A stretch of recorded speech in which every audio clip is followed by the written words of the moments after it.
Nakiisa ang kapulisan sa paghahanda ng food packs para sa mga pamilyang posibleng maapektuhan ng Bagyong Paulo.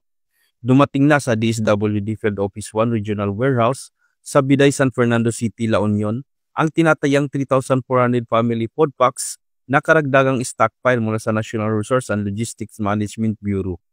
Bago ito ipamahagi, isinailalim muna sa masusing quality inspection ng tinaguriang Angels in Red Vest ang mga food packs upang matiyak na nasa maayos na kondisyon ang bawat isa at handa nang ipamigay sa oras ng pangangailangan.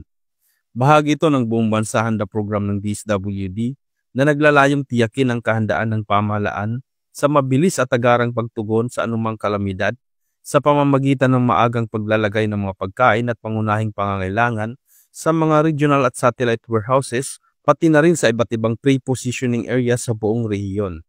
Isang malinaw na patunay na sa pagtutulungan ng kapulisan at DSWD, mas napapabilis ang paghahatid ng tulong sa mamamayan, lalo na sa panahon ng kalamidad. Mula dito sa Ilocos Region, ako ang inyong PNN correspondent, Police Staff Sergeant John Del Supremo, alagad ng batas, tagataguyod ng balitang pulis.